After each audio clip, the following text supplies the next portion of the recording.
चौपाल। बाल चौपाल। सहकार रेडियो पर ढेर सारी मस्ती और जानकारियाँ।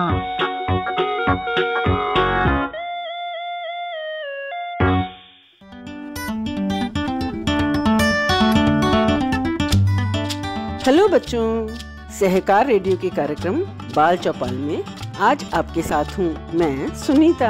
आज ज्ञान विज्ञान की श्रृंखला में मैं आपको सुनाऊंगी फ्रांस के विश्व विख्यात लेखक अलेक्जेंडर ड्यूमा के बारे में। पहले तो मैं ये बताना चाहती हूँ कि विश्व विख्यात क्या होता है। कुछ कहानियाँ इतनी अच्छी होती हैं कि वो हर देश और हर काल में पसंद की जाती हैं और हर देश के लोग चाहते हैं कि उनकी भाषा में भी उसका अनुवाद किया जाए और उन्हें छापा जाए ताकि वो पढ़ सकें और उन पर फिल्म भी बने। एक बात और, अच्छे लेखक की कहानियां ही काफी नहीं होती, उनके जीवन के बारे में भी जानने की उत्सुकता होती है। तो यहाँ हम उनके जीवन के बारे में भी जानेंगे। इसे हमने लिया है बाल पत्रिका कोपल से। तो सुनो अलेक्जेंडर ड्यूमा के जीवन से जुड़े कुछ किस्से।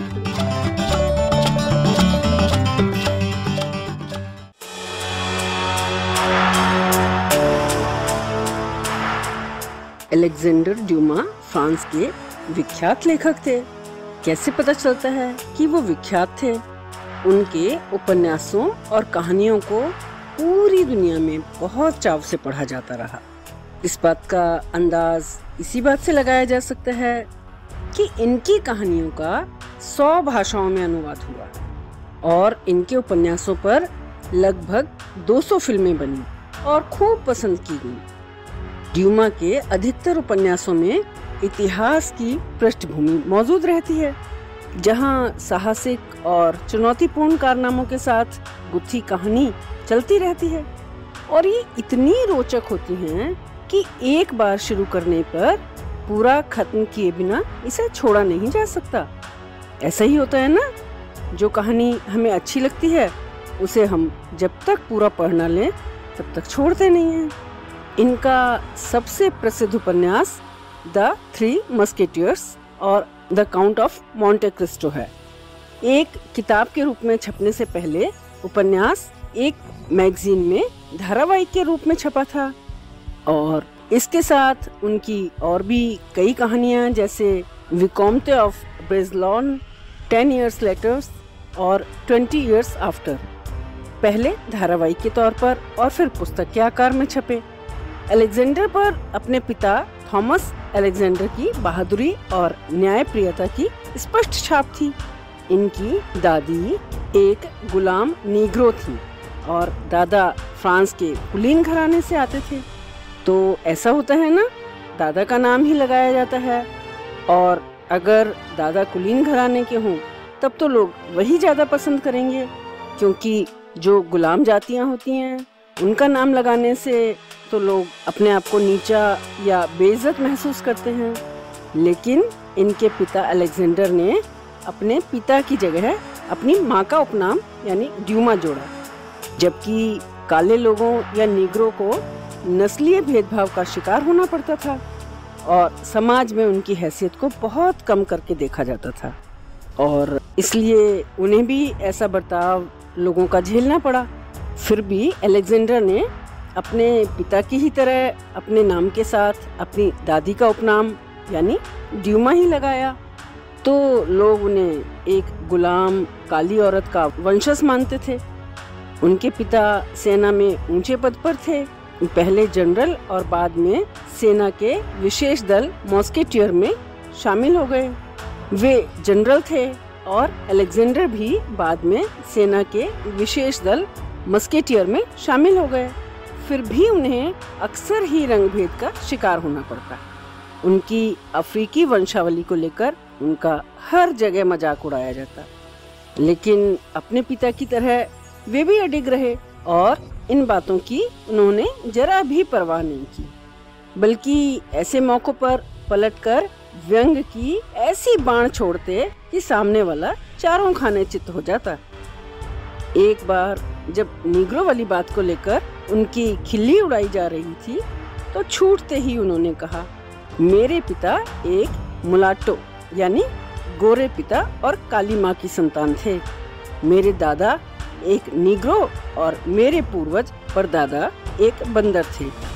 तो तुमने देखा, मेरा परिवार वहाँ से शुरू होता है जहाँ आकर तुम्हारा खत्म हो जाता है। बस उनकी इस हाजिर जवाबी से लोगों का मुंह बंद हो गया और कुछ न बोल पाए। उनमें मानवता के प्रति बहुत आस्था थी। वे स्वतंत्रता, बराबरी और भाईचारा के हिमायती थे। उनके पिता की शख्सियत और उनके जीवन ने अलेक्जेंडर को इतने गहरे तक प्रभावित किया कि उनके उपन्यासों के चरित्रों में उनके पिता की झलक साफ दिखाई देती है। अलेक्जेंडर ड्यूमा ने अपना उपन्यास थ्री मस्केटियर्स ऐसे समय लिखा जब फ्रांसीसी समाज में अन्याय, गैर बराबरी का बोलबाला था। पुराने ढंग के शासन के लोग वहां ऊब रहे थे। राजा के शासन के खिलाफ अंदरूनी उथल पुथल शुरू हो चुकी थी। षड्यंत्र रचे जा रहे थे। राजाओं का शासन या राजतंत्र के बदले वहां गणतंत्र की भावना धीरे धीरे जगह बनाने लगी थी। इन्हीं परिस्थितियों में उनका ये उपन्यास छपा। 1844 में एक धारावाहिक के रूप में छपना शुरू हुआ और 1948 में फ्रांस में महान फ्रांसीसी क्रांति हुई और इस क्रांति के बाद वहाँ गणतंत्र की स्थापना हुई। अलेक्जेंडर और उनके पिता दोनों ही अपने अपने समय में राजा के सैन्य दस्ते में शामिल थे, इसलिए वहाँ के जीवन से वो अच्छी तरह परिचित थे। अलेक्जेंडर को ये पता था कि वहाँ शासन के कैसे कैसे षड्यंत्र और भीतरी दांवपेच चलते थे, इसलिए उनके उपन्यास के पात्र भी बनावटी नहीं थे बल्कि असली जैसे थे। उनका मुख्य पात्र था द आर्तगान, जो अपना घर छोड़कर राजा के विशेष सैन्य दल में शामिल होने के लिए फ्रांस रवाना हुआ। इस दल के बहादुर और हिम्मती सैनिकों को मस्केटियर्स ऑफ गॉड के नाम से जाना जाता था। वास्तव में मस्केटियर की पदवी तक पहुंचने के लिए बहुत निपुण, निर्भीक और पैतरेबाज होना जरूरी होता था। रास्ते में कुछ ऐसी परिस्थितियां बदली कि राजा के प्रथम मंत्री के हाथों उसका अपमान होता है और वो ठान लेता है कि अपने इस अपमान का बदला वो जरूर लेगा। इसी प्रक्रिया में आथस, पार्थस और आर्मिस नाम के 3 मस्केटियर्स उससे टकराते हैं।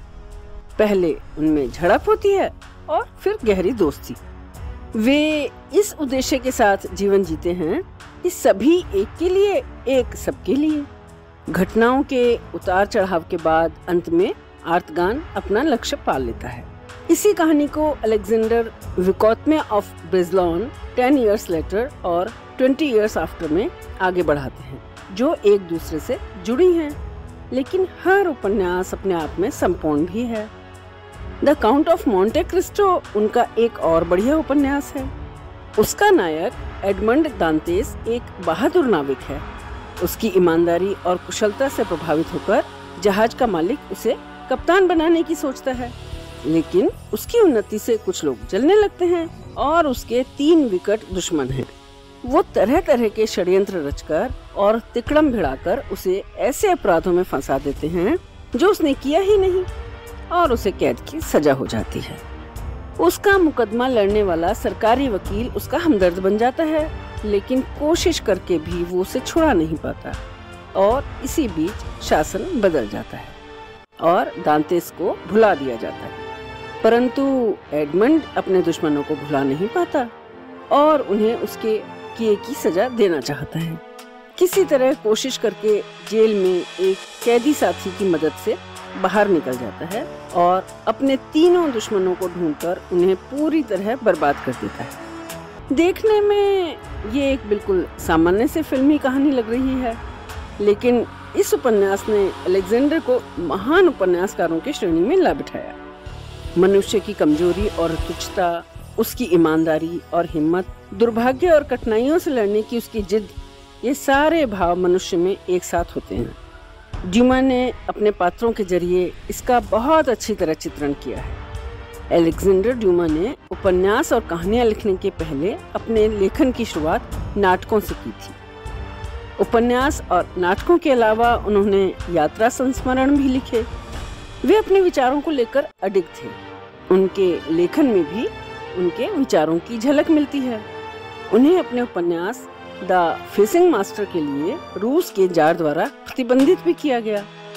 जार को उनका उपन्यास खतरनाक जो लगता था। जार को लगता था वो सीधे साधे लोगों को भड़का रहे हैं। तो ऐसी थी उनकी लेखनी की ताकत।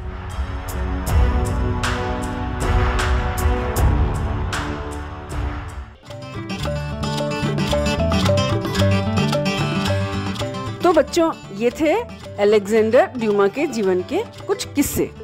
आप सुन रहे थे सहकार रेडियो का कार्यक्रम बाल चौपाल। आपको ये कहानी कैसी लगी कमेंट बॉक्स में लिखकर हमें जरूर बताइएगा। अगर आप ये कार्यक्रम पहली बार सुन रहे हैं और हमसे जुड़ना चाहते हैं तो व्हाट्सएप ग्रुप से जुड़ने के लिए 9617226783 पर अपना नाम और अपने शहर का नाम लिखकर भेजें। फेसबुक से जुड़ने के लिए पेज लाइक करें, या फिर अगर आप हमसे यूट्यूब पर जुड़ना चाहते हैं तो हमारा चैनल सब्सक्राइब करें। अधिक जानकारी के लिए हमारी वेबसाइट सहकाररेडियो.com देखें। तो आज के लिए बस इतना ही। अगले हफ्ते ऐसे ही किसी और कार्यक्रम के साथ फिर मिलेंगे। तब तक के लिए दीजिए इजाजत मुझे यानी सुनीता को। बाय बच्चों।